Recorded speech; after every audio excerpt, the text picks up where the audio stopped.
नमस्कार दोस्तों, ADS well builder में मैं अमित गज्जर आपका फिर से स्वागत करता हूं। आज का वीडियो आपके लिए बहुत ही इंफॉर्मेटिव होने वाला है। थंबनेल तो आपने देख लिया, तो थंबनेल के ऊपर से आपको पता चल गया कि आज हम किस तरह पोर्टफोलियो बना सकते हैं। जी हाँ, आप अपना पोर्टफोलियो खुद किस तरह बना सकते हो, और वो भी एकदम आसान तरीके से। ना तो उसके लिए आपको कोई ऐसा सीए लेवल की नॉलेज की भी जरूरत पड़ेगी।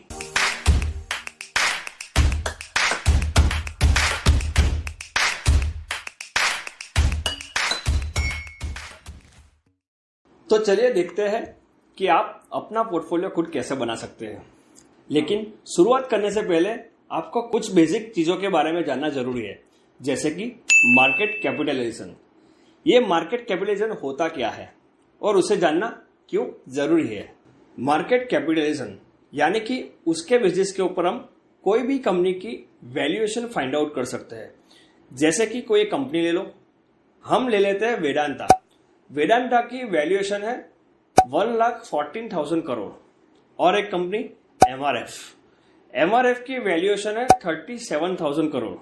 सो ये वैल्यूएशन कैसे फाइंड आउट कर सकते हैं, चलिए हम जानने की कोशिश करते हैं। मान लो कि एक कंपनी है, उसकी शेयर प्राइस है 50 रुपीज, उसके टोटल आउटस्टैंडिंग शेयर है 1000। तो अभी हम इसे मल्टीप्लाई करेंगे, यानी कि 50 इंटू 1000, तो कुछ टोटल आएगा 50,000 रुपीज़। तो उस कंपनी की मार्केट वैल्यू हुई 50,000 रुपीज़। तो इस तरह से आप किसी भी कंपनी की मार्केट कैपिटलाइजेशन यानी कि मार्केट कैप को निकाल सकते हैं। अगर आपको कंपनी के आउटस्टैंडिंग शेयर्स के बारे में नहीं पता है तो आप गूगल पे जाके सर्च कर सकते हैं, या तो कई सारे ऐसे ऐप अवेलेबल है, वहाँ जाके भी आप चेक कर सकते हैं। उनमें से एक है टिकट ऐप। तो चलिए मैं आपको दिखाता हूँ कि टिकट ऐप में से आप किस तरह से आप आउटस्टैंडिंग शेयर्स को देख सकते हो।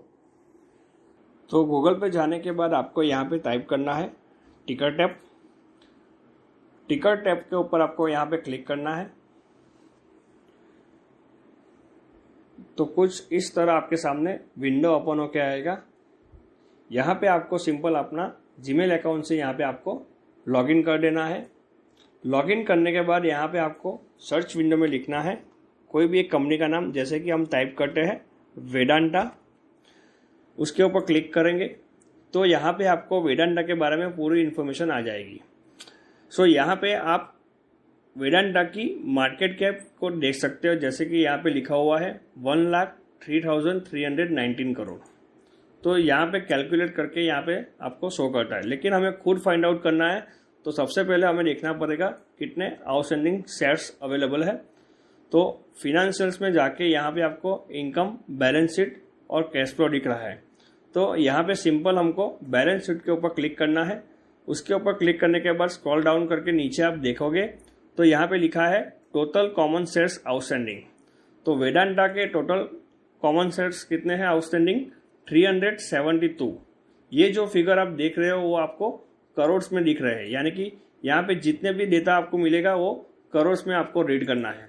तो 372 करोड़ शेयर्स को मल्टीप्लाई करेंगे वेदांता के करंट मार्केट प्राइस के, तो यानी कि 278.15 से मल्टीप्लाई करेंगे। तो जैसे हमने पहले देखा कि वेदांता की मार्केट कैप कितनी थी, 1,03,319 करोड़। तो ऐसे आप मल्टीप्लाई करके आप खुद भी आप फाइंड आउट कर सकते हैं किसी भी कंपनी की मार्केट कैप को। तो इस तरह हम किसी भी कंपनी की मार्केट कैप को फाइंड आउट कर सकते हैं। तो आप सोचोगे कि मार्केट कैप को फाइंड आउट करने से हमें फायदा क्या? मार्केट कैप को फाइंड आउट करने से हमें इन्वेस्टमेंट करने में बहुत सारी आसानी हो जाएगी। कई लोग म्यूचुअल फंड्स और एसआईपी में इन्वेस्टमेंट करते हैं, लेकिन उनको ये नहीं पता होता कि लार्ज कैप क्या है, मिड कैप क्या है और स्मॉल कैप क्या है। तो चलिए इसे समझने की हम कोशिश करते हैं। में क्या होता है कि स्टॉक को 3 कैटेगरी में क्लासिफाई किया जाता है, लार्ज कैप या blue chip company, mid cap company और स्मॉल कैप कंपनी। तो चलिए इन तीनों में डिफरेंस क्या है देखते हैं।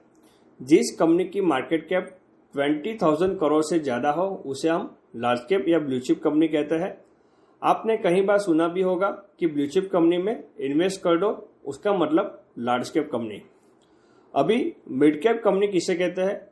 तो जिस कंपनी की मार्केट कैप 5,000 करोड़ से 20,000 करोड़ के बीच में है उसे हम मिड कैप कंपनी बोल सकते हैं, और जिस कंपनी की मार्केट कैप 5,000 करोड़ से कम है उसे हम स्मॉल कैप कंपनी कहते हैं।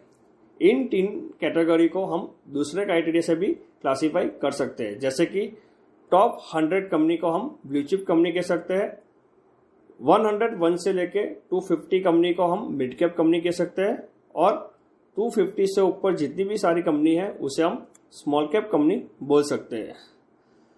लार्ज कैप कंपनी में होता क्या है कि रिटर्न थोड़ा कम मिलता है पर रिस्क भी बहुत कम होता है, जैसे कि रिलायंस हो गया, TCS, इन्फोसिस, ऐसी जो फंडामेंटली स्ट्रांग कंपनी है जिसे हम इंडिया की बेस्ट कंपनी कह सकते हैं, जिसमें रिटर्न कम होता है लेकिन रिस्क भी कम होता है।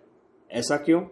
क्योंकि आप ही सोचो कि कोई आके बोले कि रिलायंस कल बंद हो जाएगा, क्या यह पॉसिबल है? नहीं, उसकी पॉसिबिलिटी बहुत ही कम है, इसलिए लार्ज कैप कंपनी में रिस्क कम होता है।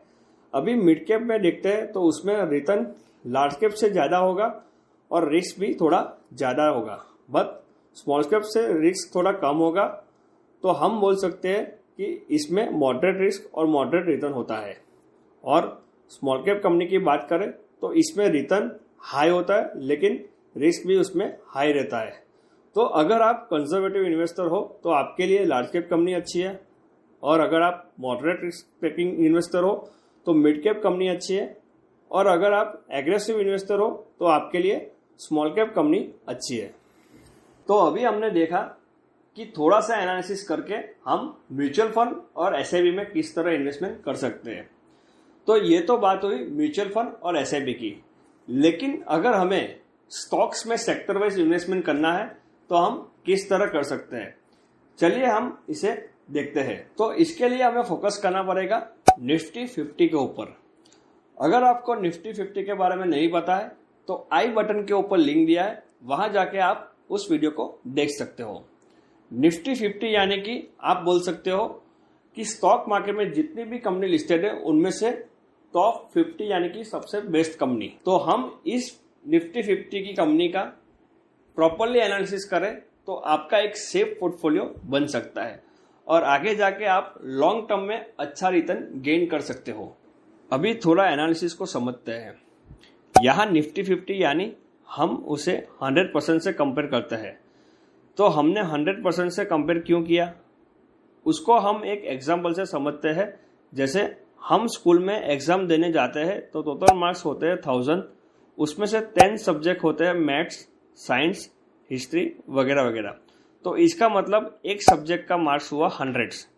अभी हम इसे परसेंटेज में कन्वर्ट करते हैं तो 100% में से एक सब्जेक्ट का वेटेज होगा 10%। मतलब कि अगर आपके मार्क्स 1000 में से 600 मार्क्स आए तो इसका मतलब कि आपके 60% हुए 100 में से। तो अभी हम इसे निफ्टी 50 की नजरिए से समझते हैं। निफ्टी 50 यानी आप 100% और सभी सब्जेक्ट यानी डिफरेंट सेक्टर हो गए, और स्टॉक्स यानी पर्टिकुलर सब्जेक्ट का एक चैप्टर। ठीक है, तो निफ्टी 50 में कई सारे सेक्टर्स अवेलेबल है, जैसे कि finance sector, oil and gas sector, IT sector, FMCG, health care sector. तो ये सभी सेक्टर का कुछ ना कुछ वेटेज होगा निफ्टी 50 में। तो चलिए देखते हैं किस सेक्टर का वेटेज है निफ्टी 50 में। तो आप देख सकते हैं कि फिनांस सेक्टर का वेटेज निफ्टी 50 में 38.44% है, आईटी सेक्टर का वेटेज 12.74%, एफएमसीजी का weightage 9.73%, oil and gas sector का वेटेज 12.15% और हेल्थ केयर का वेटेज 3.8% वेटेज है। ऐसे ही अगर आप सारे सेक्टर का वेटेज देखना है तो आप एनएससी की ऑफिशियल वेबसाइट पे भी जाके देख सकते हैं। अभी हम थोड़ा और डीप में जाके देखते हैं कि सेक्टर में कैसे स्टॉक का वेटेज डिस्ट्रीब्यूट होता है। तो फिनांस सेक्टर की बात करें तो उसमें एचडीएफसी बैंक और एचडीएफसी अभी मर्ज हो गया है, तो उसका मिला के वेटेज गिने तो 15.72% वेटेज होगा। मतलब कि निफ्टी 50 यानी 100%। 100 में से फिनांस सेक्टर का वेटेज है 38.44%, उसमें से अभी 15.72% वेटेज अकेले HDFC बैंक का, तो क्या हमें HDFC बैंक में इन्वेस्ट करना चाहिए कि नहीं? कमेंट सेक्शन में अपना आंसर लिख के बताइएगा। अभी हम आगे देखते हैं तो ICICI बैंक का वेटेज है 8.8% और कोटक का है 3.59%। तो अगर हम फिनेंस में देखें तो 27.39% तो सिर्फ ये 3 बैंक का ही हो गया। अगर हम बात करते हैं ऑयल एंड गैस सेक्टर की, तो उसका वेटेज निफ्टी 50 में है 12.15% और उसमें भी 10.32% वेटेज रिलायंस का ही हो गया। वैसे अभी IT सेक्टर की बात करें तो उसका वेटेज है 12.74% और उसमें 5.63% वेटेज है इन्फोसिस का और 4.16% वेटेज है TCS का। हेल्थ केयर सेक्टर की बात करें तो उसका वेटेज निफ्टी 50 में है 3.8%।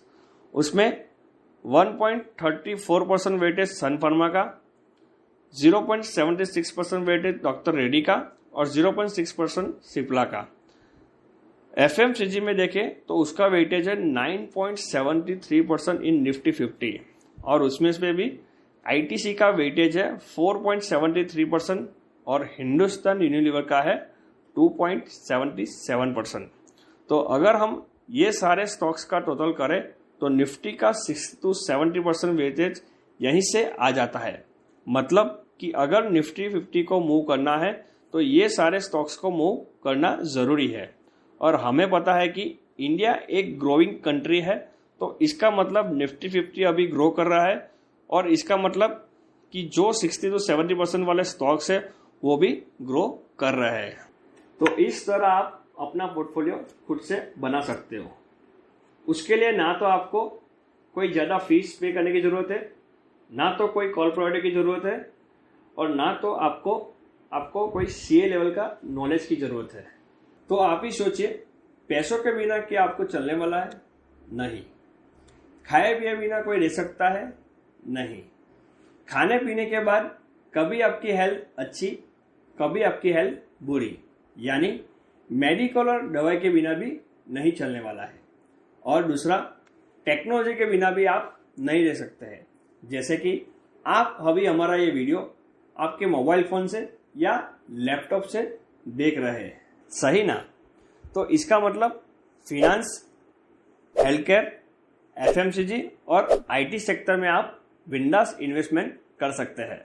तो अगर आप इन सारे सेक्टर्स में इन्वेस्टमेंट करना चाहते हैं और अपना कैपिटल को डिस्ट्रीब्यूट किस तरह कर सकते हैं, तो यहाँ पर हम बात करते हैं वॉरेन बफेट, जो कि इन्वेस्टमेंट के गॉडफादर बोल सकते हैं।